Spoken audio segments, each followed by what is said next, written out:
All right? Clean and unclean animals. So when up until this point in history, that's another thing we have to remember is that what God is doing here at the foot of Mount Sinai, as he is giving the law, he is changing how human beings interact with their world. He is changing not just for the purpose of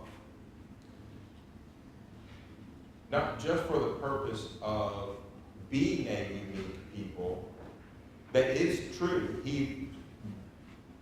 The children of Israel were his unique people. He is keeping a promise to Abraham that through his seed, all nations or all families of the earth are going to be blessed. This is how God is doing this. He's going to ensure that they will be a people. Well, how do you ensure that this small group will continue to be a people? You keep them safe. And you keep them safe from themselves. That's what God is doing at the foot of Mount Sinai. He's saving these people from themselves. Because up to now, the practices, if you go back and you study the practices of the ancient Egyptians and some of the, not just unusual, but especially by our standards today, grotesque ways of taking care of things. Even things like cuts. If you get a little cut or something, how they took care of that. And their idea of procreation, their idea of, just living life, whether it was sort of the hierarchy caste type system of living, who was valuable, who was not valuable. All those things come into play. And so when God gives the people the law and he's ordering them up each day, this is what you are to eat and not eat, then there's not a people on the face of the planet that is like them. And it's interesting that we today live more like these people, these ancient Jews, that will come Jews, than any other people. You want to know why? Because God made everything. He knows what is good and what is not good. He knows with the resources that they did have and the things they didn't have access to, what would hurt them. Did they have any idea about germs? How to pass diseases from one person to the next person? Did they have any idea about those things? God did, though, didn't he? He most certainly did. And so we see for the very first time quarantine as a practice. Well, we see something else. That you are not to eat certain foods, certain animals specifically. So we have, was it N1H1, the bird swine flu? We've had that. We've had diseases from bats in recent memory. Our doctors and nurses can remind us about all that. I have vague memories of all these things. And primarily all these places, all these diseases are coming from bats and pigs and things of that nature. From what country primarily? You have Africa and China. And their practices. You can go down the market in China, way, way far away from everybody. And you can find all kinds of animals they've strung up delicacies. Oh, we're going to eat this. Why would you think to eat that? I mean, everything from rats and bats to cats to anything with an at, I guess they eat it. No. And a cat's not too bad. It's not too bad. No, I've never eaten cat that I know of. maybe Fifi, I might have eaten Fifi. Well, you know, when in Rome. I've never eaten rat, though. Never had to eat that. Again, that I know of. Because, you know, sometimes things get put in front of you. You don't ask questions, you just... It just fell in the pot. Yeah, it just fell in the pot and just eat and just kind of go for it. But, of course, the point is that you eat some of those animals and they're not, especially if they're not prepared correctly, which a lot of places they are not, then you have problems with disease. And we still have problems with disease when things such as this are not followed through with. And so God knew about what they needed. Let's take a look at Leviticus 11, 1 and 2.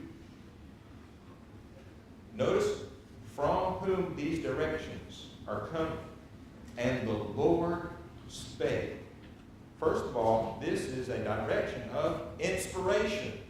This did not come from the mind of man. This came from the mind of God. And the Lord spake unto Moses and to Aaron, saying to them, speak unto the children of Israel, saying, these are the beasts which ye shall eat among all the beasts that are on the earth. So, up front in Leviticus 11, God is already delineating, okay, here's what you can eat as far as animals are concerned. And he says, verse 3, if an animal parts the hoof, cloven-footed, it chews the cud, you can eat that, except ye shall not eat of it. That chew the cud are them that divide the hoof, as the camel, because he chews the cud but doesn't divide the hoof, he's unclean. As the rabbit, because she chews the cud but divides not the hoof, he's unclean. The hare, the same situation. The swine, oh, that's so bad, isn't it? That's unfortunate. But they couldn't eat it. Why? Because it divides the hoof, but it doesn't chew the cud. So it's unclean. And by the way, even clean animals, of their flesh, you can't eat the carcasses, you can't eat them either. They are unclean to eat. So let's say you have a cow. Could they eat beef? Yes. Could they eat goats, lamb? They could sheep. They could eat that because they have divided hoof, chew the cud. Could eat those animals. But if those animals died of natural causes, could they eat that animal? No, they could not eat that. They could not eat those animals, even though they're clean animals. So even clean animals, there were restrictions, you see. And so they had to abide by what was given here. So they had to eat these clean animals, but they had to kill the animal, bleed the animal, no blood, you cannot eat blood. And then after all the blood has been drained, now you can cook the animal and eat it. We're not necessarily going to read it here, but if you killed a calf, could you boil the calf in its mother's milk and eat it? No. So even with the clean animals, there still were some restrictions. You still had to abide by the things that the Lord gave. Now let's look down at verse 9. These shall you eat of all that are in the water. If it has fins and scales, then you can eat it. Mom, I'm so sorry about that. If it's in the seas, rivers, whatever has fins and scales, you can clean it, you can eat it, cook it, whatever. But if it doesn't have fins and scales in the seas and the rivers, all those that move in the water, any living thing that's in the water, it's going to be an abomination to you. Oysters, can you eat oysters? No oyster bars, sorry, no. Crab. Well, lobster. Well, maybe. Oh, that's a good one, Dad. Catfish. Can you eat catfish? No scales. That's exactly right. No scales. Of course, catfish and fish such as that are, of course, bottom feeders, typically. You don't you don't want to eat those kind of fish, again, in the conditions that they were. Okay, so you got things like catfish, lobster, crab, oysters, any kind of mussel. Oh, Mom, I know you're so disappointed. You can't eat sea cucumber. I know. End of the world. Why even bother? Why even bother? Has anybody even tried to eat sea cucumber? Anybody? Well, I mean us, but yeah. Let me say you're not missing out. I tried once. You know, I'm adventurous, I guess. No. No sea cucumber. Of course, you have some people, such as Mom's allergic to any fish with fins and scales, so she couldn't eat anything out of the water because it was either all unclean or she was allergic to it. So she'd have to stick to the land animals only. So there were restrictions of what kind of fish even that they were able to consume. Look down at verse 13. These are they which ye shall, and these are they which ye shall have an abomination among the fowls, they shall not be eaten. They're an abomination. The eagle, the osprey, the vulture, the raven, the owl, nighthawk, the cuckoo, whatever, the hawk, the little owl. I guess it's a different than the big owl. Cormorant, the great owl, swan, pelican, all eagles, different eagles, the stork, parrot. Basically, all those that are what we call carrion birds, or they're like, eagles and hawks. They're primarily, they eat meat. They're meat eating. Everything not chicken. Say again. Everything not chicken. It basically everything not a chicken, essentially. Birds that primarily eat seeds, nuts, things like that, or maybe small animals like worms and things, insects. They can eat those birds.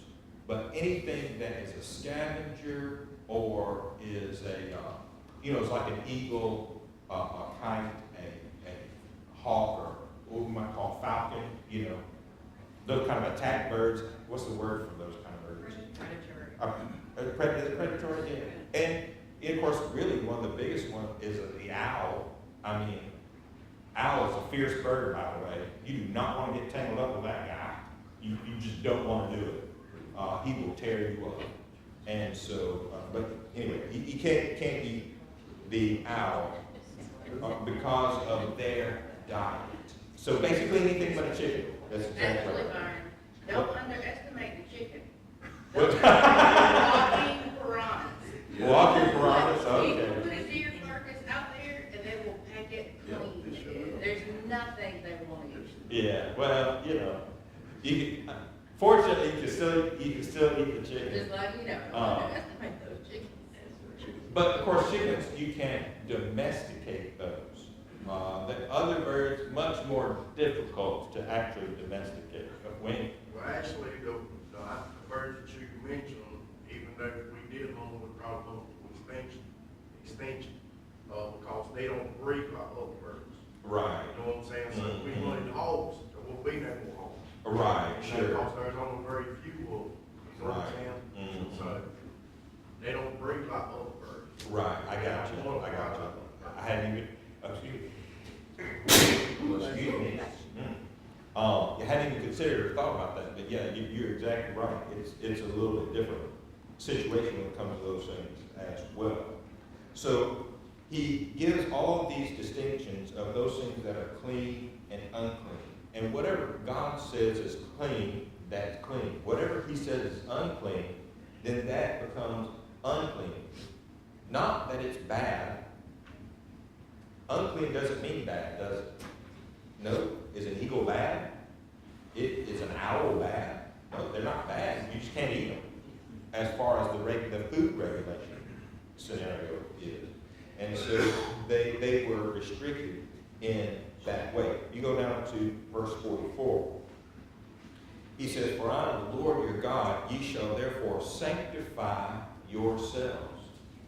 You are ones who are set apart, sanctified. And the Greek word there is hagios, by the way. Holy. They're to be holy. "And ye shall be holy, for I am holy, neither shall ye defile yourselves with any manner of creeping thing that creepeth upon the earth." Why? Verse 45. "For I am the Lord that bringeth you up out of the land of Egypt to be your God.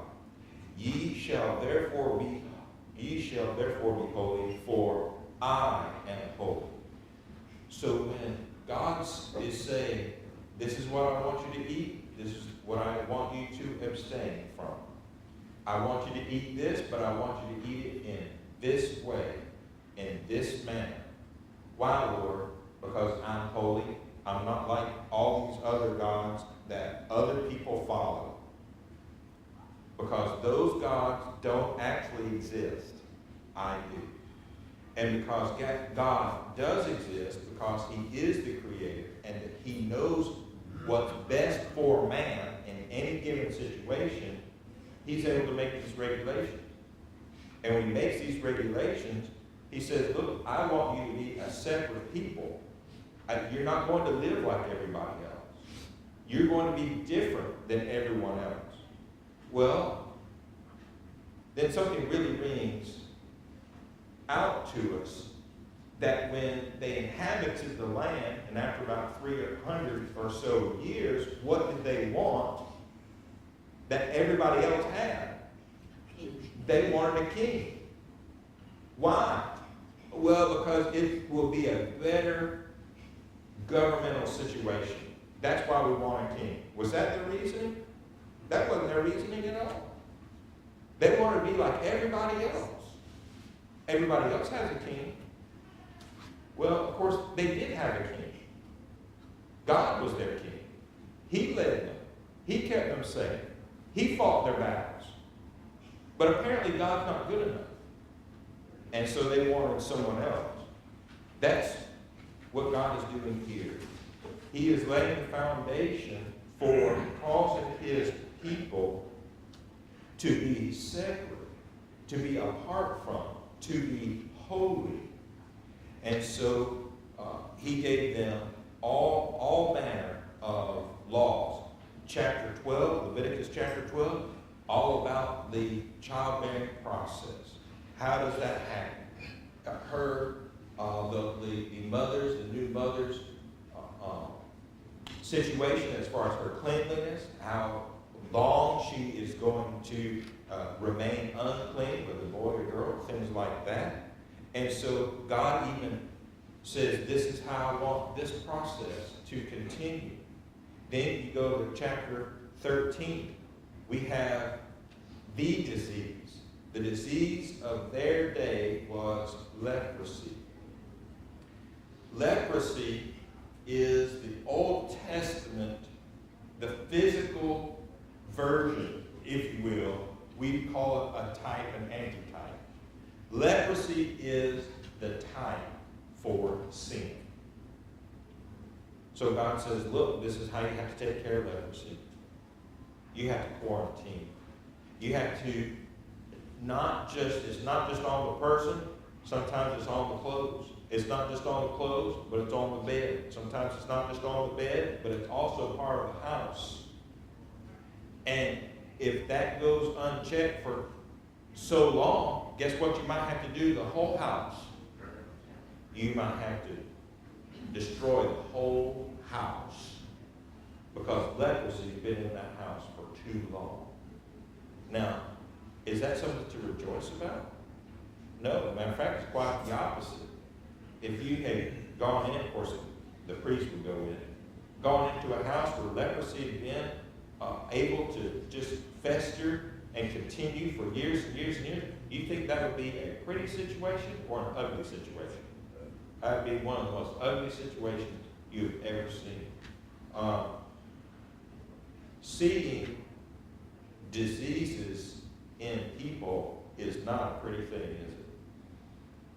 Have you ever seen a disease, Ricardo? I'm just gonna mention, we still have leprosy because Well, we two do. animals that we like to talk about, especially in Texas, the armadillos. Oh, yes, armadillo. That's true, they are carriers of leprosy. I forgot about that. I forgot about that. That's right. So what you're saying is that Texas roadkill is a little more dangerous than North Carolina roadkill. That's what I'm hearing right now. Wink, we're good, brother, we're good. I got them in South Carolina. They're in Tennessee now too. Yeah, the armadillos, yeah, they definitely are migrating. And you have to watch out for those little armored things. And so, If they don't migrate to Ohio. they don't, yeah, no, it's too cold Yeah. up there. Yeah. So, you So know, we're good. yeah, so you're good. Hey, I talked to a Mexican lady, she said they make good tacos though. Oh, good She tacos? said, I need armadillo, they make good tacos. They better be cooked well done, that's all I gotta say. Next up there, possum stew. Sir? Up there by possum stew. Yeah, possum stew, yeah, armadillo tacos, yeah, y'all go ahead, y'all have. I'll stick with my sea cucumber, thank you very much. You know, usually when you talk about food, you get hungry. That hasn't happened in this conversation for me. What about you? No, probably not. Probably not. Let's see. Byron, So leprosy is the type of sin, yes ma'am? in this chapter, how it identifies leprosy, over 50 years ago, when I was in nursing school, it used the same classifications as scriptures Oh, to yeah. identify leprosy Yeah. in my medical book. Yeah, in the leper book, yeah, well, that's exactly right. Because those things don't change. It's very specific. Yeah, it's very specific, and by the way, guess what? It's never going to change. It will never need to be updated. There are certain things, maybe even a lot of things in medical books that need to be updated from time to time. But you know, if you have a specific situation that's given to us in the scripture, guess when it will need to be updated? Never. No new edition ever needed, because it is true. And so when he says, verse 3, the priest is going to go, he's going to look at the plague on the skin and the flesh, and the hair there, if the plague is turned white, the plague in sight is deeper than the skin of his flesh, it's a plague of leprosy. And the priest shall look on him and pronounce him unclean. Now, notice what it says about the priest's job. Is the priest's job to, come here, Dave. Is the priest's job to do this right here? What am I doing? I'm touching. Yeah. Is that the priest's job? No. The priest's job is to do this right here. There's some doctors now Well, that hey, you don't have any leprosy. Look, he says look, doesn't he? He doesn't say anything about touching, does he? And the priest shall look on the plague. That's very specific, isn't it? Not touching. Don't go poking around on it. You look, priest. So that's to the priest himself, but as also the person who has something on his skin. He's not to touch anybody, including the priest. And the priest's going to say, okay, this is what it looks like. Of course, when you start back up in verse 2, like Mom was saying, these are very specific things. And then verse 5, okay, let's wait a week and let's check it again. So it's not just a once and done type situation. Well, you got leprosy and therefore we're going to. No. You stay here in the house. You don't touch anybody. You don't go anywhere. And in 7 days, what's going to happen?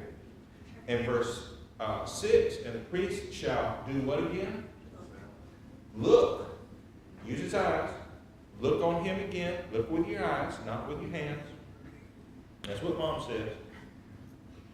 7th day, and behold, if the plague is somewhat dark, and the plague spread not in the skin, then the priest shall pronounce him what? Clean. Because what do we know about, if something's bright and then it darkens up on our skin, what does that actually mean? It's getting better. It's healing up. It's getting better. Yeah. Did they know that in the ancient days? They didn't know that. Because sometimes there are certain situations where you say, oh, that looks really bad now, when actually what's happening is the body is doing what it's supposed to do. And it's getting rid of infections. It's getting rid of whatever that particular ailment is. When you get hit, and a contusion, also known as a bruise.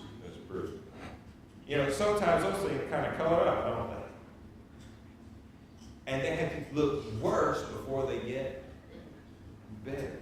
That's exactly right. So, you see, this would go against what the current situation and thought of the day would be. And so God said, look, priest, when you go in there the 7th day and look kind of dark, but it hasn't spread anywhere else, then he's clean. It's just a scab. But you make sure the person who's affected does what? Wash his clothes. You make sure he washes his clothes, and then he'll be clean. But if you see that it's spread and it's bigger than it was, maybe it's the same color. After that he hath been seen of the priest for his cleansing, he shall be seen of the priest again. And if he sees that, the verse 8, that the scab spreads in the skin, then the priest shall pronounce him unclean. It is leprosy. So there might be a situation where that, what we call incubation period, takes a little bit longer than a whole week. That's a possibility too. The same disease can affect each one of us in a little bit different way. So it might be that you get a certain disease and it affects you within a couple of days. I get it and it doesn't affect me for 5 days. That's a possibility. Yeah, there you go. I mean, COVID is the same way. Any kind of virus, some people fall sick immediately and some wait forever. Some have it, but they shouldn't have signed it. And some people have, that's true, have it, show those signs, have something like it, but don't really have it. I mean, that's a possibility too, isn't it? So, Lord. I know we don't think about cancer, but could some of those things that they saw, and they call it leprosy, been like skin cancer? That is a good question. I would say no, because I would say that even skin cancer would have acted differently. They might not have, he does give other situations for skin diseases that's not leprosy. And so that's where cancer would fall in there. Leprosy is a specific disease that you cannot, you can't confuse leprosy with skin cancer. You do not even do that because it acts totally different. Leprosy is, as it spreads, typically, of course, maybe it's a red spot or something like that, but then it spreads and it's very white. The result of that over a much longer, or a long period of time is, of course, that the extremities of your body starts to decay while on your body and fall off. That could be nose, ears, fingers, toes, eventually even arms and legs. I mean, very debilitating and painful, obviously painful as well. Ricardo? Also, one of the features is they actually become numb before they start losing those tissues. Right, okay. They can burn themselves, they pick up something that's hot, don't Oh, okay. So the skin itself loses, feeling. Yeah. Mm. That's tough. Say again? Yeah, killing the nerves. Exactly. Laura? Skin cancer, it's pretty slow growing. If they're checking every 5 days, you're not gonna see a change in 5, 10, or 15 days if it's skin cancer as opposed to leprosy or injury. Right. And most cancers don't hurt. Right. Unless they got really severe, and it would take, from my understanding, quite some time. Right. For it to get to the point like that. Exactly. It just acts totally different from that point of view. And if it's hurting, if skin cancer is hurting you, it's well advanced, you know, kind of in a long distance type situation, long-term situation, okay?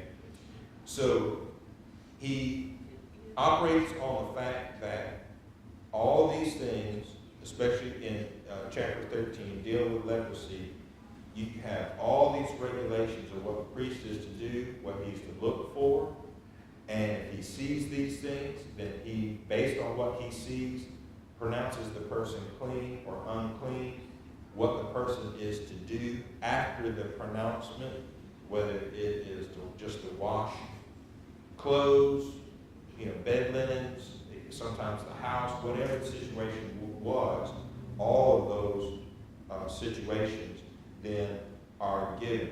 You know, you scroll down here, that's 59 verses. That's a lot of instruction concerning how to deal with a disease in many different situations. Well, Do they have forms of disinfectants? Obviously not like bleach, but natural forms, or do they just boil it when they clean this stuff? Because yeah, so the cleansing, they typically use lye soap, and the cedar wood is a natural disinfectant as well. Of course, they didn't know that, but God made essentially a soap that would be a disinfectant that the priest could put on there to wash that, you know, to wash or clean a cut or, you know, whatever that is going to, you know, help in those ways. So again, they didn't know that, but they did have access to kind of those natural disinfectants with that. I think the hyssop also has some healing properties, you know, some chemical in it that has some healing properties as well, which is why they were to use those things for their healing, because God didn't necessarily heal everyone miraculously. I was just more worried about the ritual, cleaning the linens and the clothes. And Right. Mm-hmm. Yeah. So they, you know, they would use, you know, whatever that soap, you know, they did have actual soap and water to use as well. I think back then, people, most of them not relying on nature more for healing properties. I think God made plants for certain things. Right. Now it's more pharmaceutical deals and stuff like that. Back then, they didn't have access to that. There were certain trees and certain things that God put in the earth. Right. And man can take and use Mm-hmm. for that purpose. That's exactly right. And that's what he gave to them. Yeah. Man didn't always know what those things were until he revealed it to them. You know, what does this do? Like say, you know, the ancient peoples, they did all kind of crazy things that were actually against what they ought to be doing. Especially when you think of some of the remedies, I had to put big air quotes around that. So many of the remedies have to do with various forms of feces, and you know what they were to do with that, where the feces came from. However, I will say this: there's a great coffee in Indonesia. Cats love it, right? Very expensive. It is expensive. It's very, very good. Anyway, Luwak, that's right. Was that, wow, was that, okay. That's the second bill. That's not good, because I was gonna try to get down here to our points of emphasis. But it is very interesting, of course, how that God told the people, this is what I want you to do, eat, this is how I want you to live, these are things I want you to, in your everyday life, you're gonna get used to doing some things, but you're going to refrain from other things. This is how we're going to deal with certain diseases. And it was very different from what other people around the world were, how they were dealing with that. And it was all because God was their leader. He was their king. And he knew what they needed. Even in the very small, minute things of just staying alive. Staying alive. All right, that's our time for this morning. We're going to take a short break. I'm talking now. I'll come back.